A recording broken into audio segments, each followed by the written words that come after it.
अयोध्या से समाजवादी पार्टी के सांसद अवधेश प्रसाद रविवार को एक दलित युवती की कथित नृशंस हत्या के बारे में बोलते हुए पत्रकारों के सामने रो पड़े, लेकिन मुख्यमंत्री योगी आदित्यनाथ ने इसे सांसद की नौटंकी करार दिया। योगी ने दावा किया कि इस मामले में सपा का कोई न कोई दरिंदा जरूर शामिल होगा।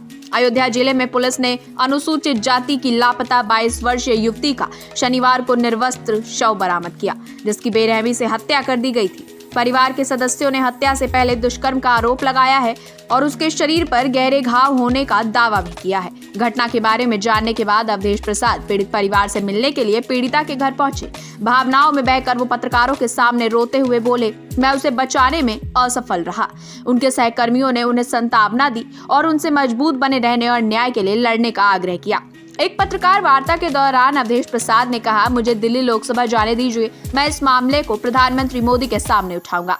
अगर हमें न्याय नहीं मिला तो मैं इस्तीफा दे दूंगा। समाजवादी पार्टी के वरिष्ठ नेता ने भगवान राम और देवी सीता का जिक्र करते हुए सवाल उठाया कि इतना जघन्य अपराध कैसे हो सकता है। उन्होंने कहा, इतिहास क्या कहेगा, लड़की के साथ ऐसा कैसे हुआ। उनके समर्थकों ने उन्हें आश्वासन दिया कि उन्हें न्याय के लिए लड़ने के लिए चुना गया है। मुख्यमंत्री योगी आदित्यनाथ ने रविवार को अयोध्या के मिल्कीपुर विधानसभा क्षेत्र में एक चुनावी रैली के दौरान अपने संबोधन में इस मामले को उठाया।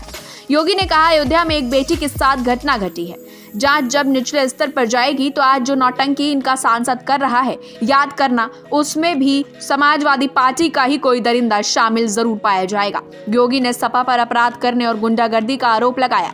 अयोध्या के मिल्कीपुर विधानसभा सीट पर 5 फरवरी को उपचुनाव के लिए मतदान होना है और 8 फरवरी को मतों की गिनती होगी। अवधेश प्रसाद के पिछले वर्ष लोकसभा चुनाव में फैजाबाद सीट से सांसद चुने जाने के बाद मिल्कीपुर सीट खाली हुई है, जहां सपा ने उनके पुत्र अजित प्रसाद को उम्मीदवार बनाया है। पुलिस ने बताया कि पीड़िता बृहस्पतिवार रात से लापता थी, जब वो कथित तौर पर भागवत कथा में भाग लेने के लिए बाहर गई थी।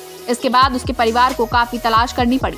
पीड़िता के बहनोई को उसका शव शनिवार की सुबह उसके गांव से सिर्फ 500 मीटर की दूरी पर एक छोटी नहर में पड़ा मिला। इस घटना पर प्रतिक्रिया व्यक्त करते हुए कांग्रेस सांसद प्रियंका गांधी वाड्रा ने भी तंज कसा है। उन्होंने सोशल मीडिया मंच एक्स पर एक पोस्ट में लिखा, अयोध्या में भागवत कथा सुनने गई एक दलित बच्ची से जो इस तरह की बर्बरता हुई है, उसे सुनकर किसी भी इंसान की रूह कांप जाएगी।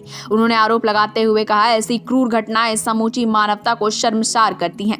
बच्ची 3 दिन से गायब थी, लेकिन पुलिस ने कुछ नहीं किया। भाजपा के जंगल राज में दलितों, आदिवासियों, पिछड़ों और गरीबों की चीख कोई सुनने वाला नहीं है। कांग्रेस नेता ने इसी पोस्ट में कहा, उत्तर प्रदेश सरकार दलितों पर अत्याचार का पर्याय बन गई है। मेरी मांग है कि अत्याचार करने वाले दोषियों के साथ साथ जिम्मेदारी पुलिस कर्मियों और अधिकारियों के खिलाफ भी सख्त कार्रवाई हो।